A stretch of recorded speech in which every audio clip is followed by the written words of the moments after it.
Bonjour et bienvenue à cette 7e vidéo sur le petit catéchisme de Martin Luther. Quel rapport doit-on avoir avec les personnes qui exercent l'autorité? Comment doit se comporter un chrétien dans la société? Nous pouvons trouver les réponses à ces questions dans les vérités fondamentales de la Bible. Allons-y!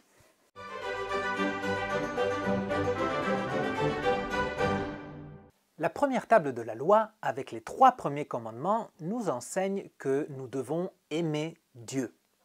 La deuxième table de la loi, avec les autres 7 commandements, nous enseigne que nous devons aimer notre prochain.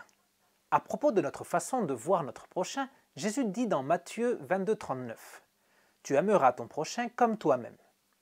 Notre prochain, c'est toute personne qui se trouve autour de nous, toute personne qui a besoin de notre amour et de notre aide. Notre prochain, c'est les personnes que l'on côtoie, mais aussi les gens qu'on croise qu'une fois, et même ceux qui nous veulent du mal sont notre prochain. Pour comprendre ce que signifie aimer son prochain comme soi-même, voyons ce que Jésus même nous enseigne dans ce qu'on appelle la règle d'or. On la trouve dans Matthieu 7, 12.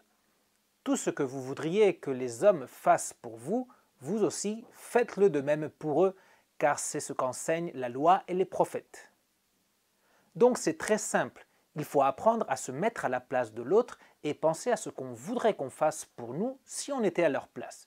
Si vous gardez cette règle d'or à l'esprit, vous n'aurez aucun mal à aimer votre prochain comme vous-même. Dans le 4e commandement, Dieu ne nous parle pas du prochain en général, mais d'une catégorie de personnes en particulier.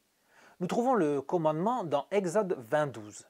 « Honore ton père et ta mère, afin de vivre longtemps dans le pays que l'Éternel ton Dieu te donne. » Pourquoi Dieu parle d'abord des parents avant de parler du prochain en général? Eh bien parce que les parents sont un don spécial de Dieu et parce qu'à travers eux, Dieu prend soin de nous.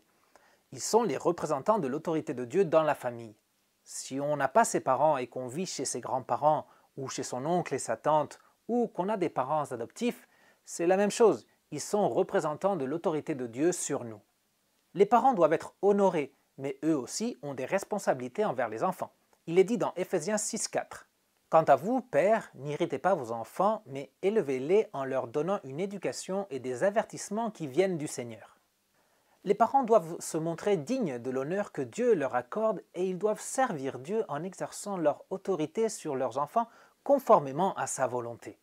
Mais ce commandement ne parle pas que des parents.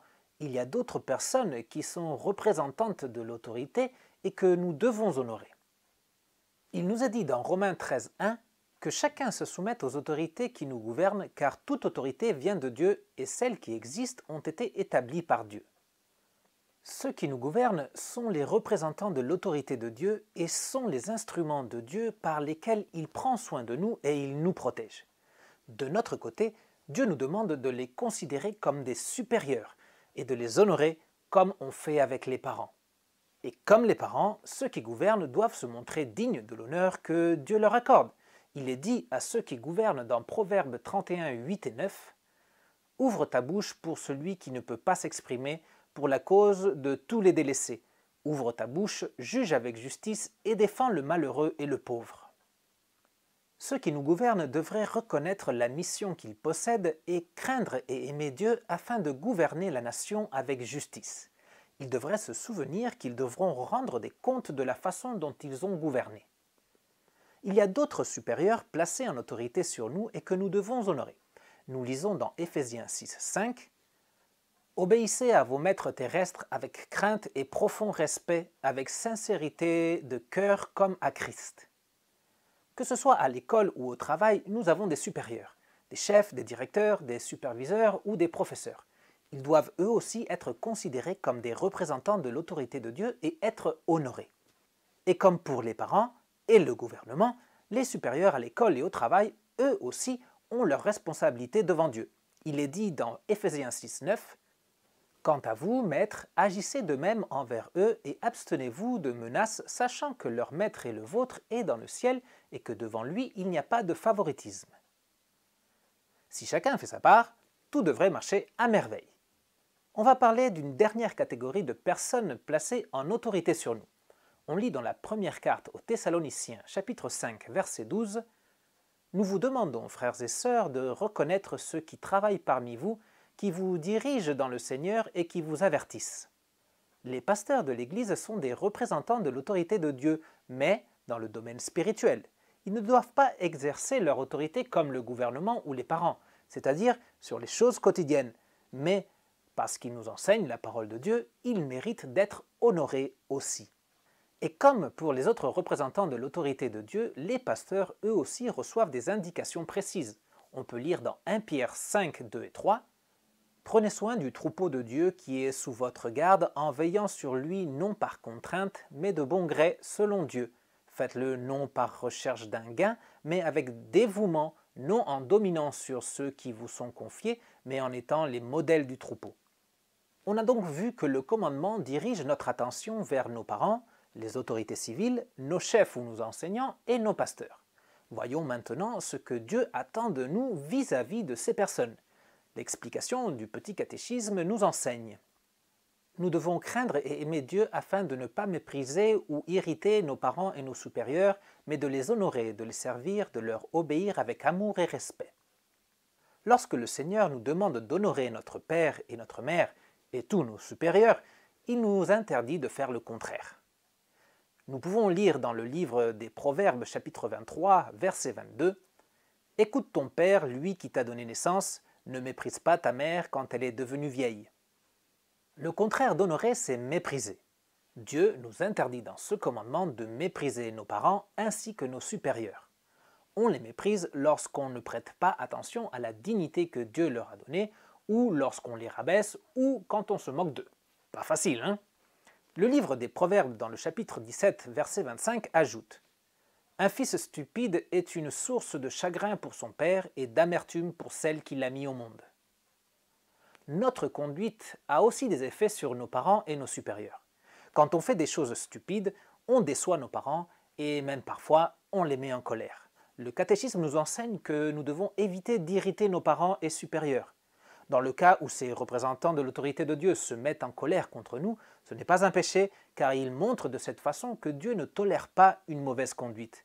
C'est dit dans Romains 13, 4. « Le magistrat est serviteur de Dieu pour ton bien, mais si tu fais le mal, sois dans la crainte. En effet, ce n'est pas pour rien qu'il porte l'épée, puisqu'il est serviteur de Dieu pour manifester sa colère en punissant celui qui fait le mal. » Mépriser et irriter ses parents et ses supérieurs est considéré comme un péché grave dans la Bible. Dieu a prévu un châtiment sévère pour ceux qui méprisent leurs parents et leurs supérieurs.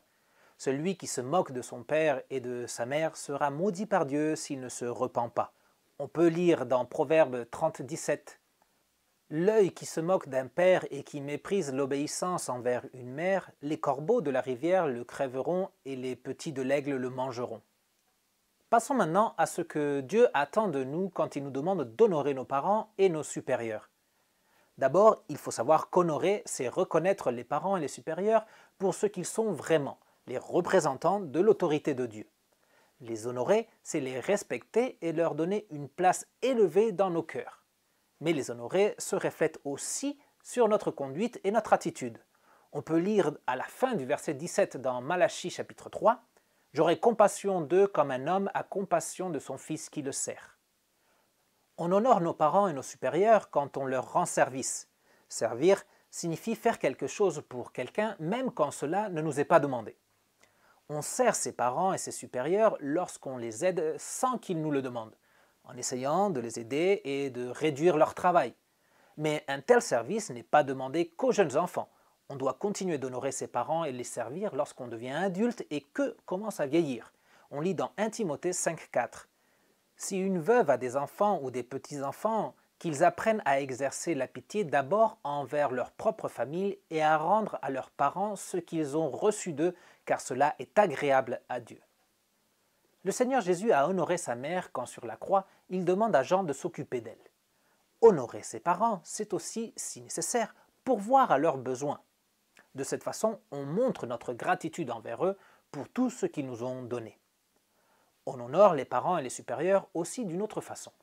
On trouve dans Colossiens 3,20 ce qui suit.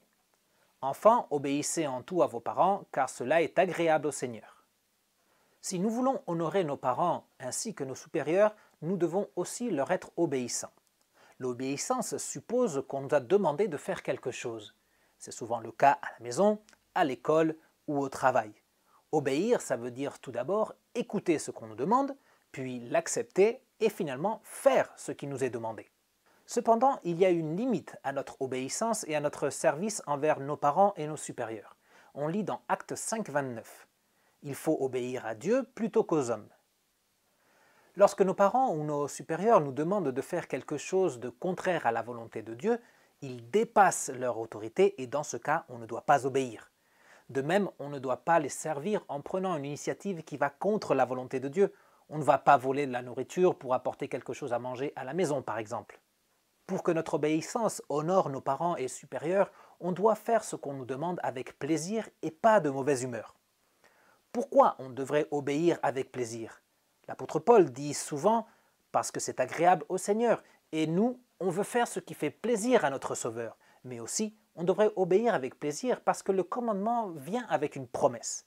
On lit dans Éphésiens 6, 2 et 3. « Honore ton père et ta mère, c'est le premier commandement accompagné d'une promesse, afin que tu sois heureux et que tu vives longtemps sur la terre. » Le quatrième commandement est le seul qui contient une promesse directe.